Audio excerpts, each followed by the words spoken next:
Salut les bricoleurs!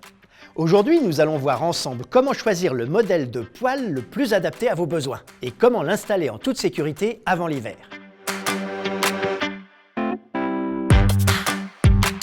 Choisir son poêle à bois, c'est opter pour un bon rendement et des émissions de monoxyde de carbone réduites. Qu'ils soient à bûche ou à granulés, appelés aussi poêle à pellets, ils ont chacun leur spécificité. Premièrement, un poêle à bois peut difficilement chauffer tout un logement. Il s'agit d'un excellent chauffage d'appoint. Conçu en acier ou en fonte, il diffuse la chaleur soit par convection, soit par rayonnement, ce qui atténue la sensation d'assèchement. Pour choisir le modèle adapté à vos usages, intéressez-vous d'abord à sa puissance. Elle sera choisie en fonction de la surface à chauffer, mais aussi de l'isolation de l'habitation et de votre mode de vie.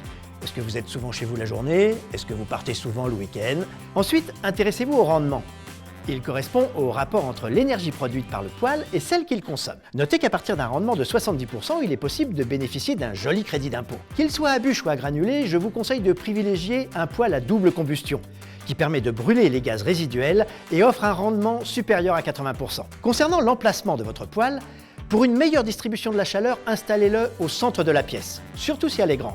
Votre sol doit aussi pouvoir supporter le poids de l'appareil et être incombustible. Cela vaut également pour la cloison et le mur à proximité. Si vous souhaitez profiter du charme du crépitement du bois ainsi que de son odeur, le poêle à bûche est fait pour vous.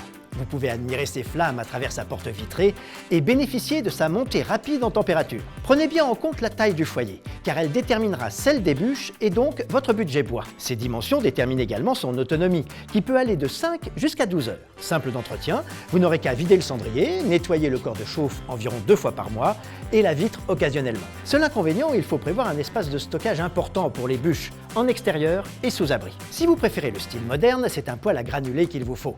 Il a une autonomie pouvant aller jusqu'à plusieurs jours et un meilleur rendement. Il offre la possibilité d'une régulation, d'une programmation et d'une alimentation automatique grâce à un système de vis sans fin acheminant les granulés du réservoir jusqu'à la chambre de combustion. La chaleur est diffusée par ventilation, cela permet de chauffer des surfaces plus importantes qu'un poêle à bûche. En revanche, son prix est plus élevé et son combustible plus coûteux. Son entretien est aussi plus contraignant, quotidien ou hebdomadaire en fonction du modèle. Et il faut également prévoir l'intervention d'un professionnel une fois par an pour son nettoyage qui est obligatoire.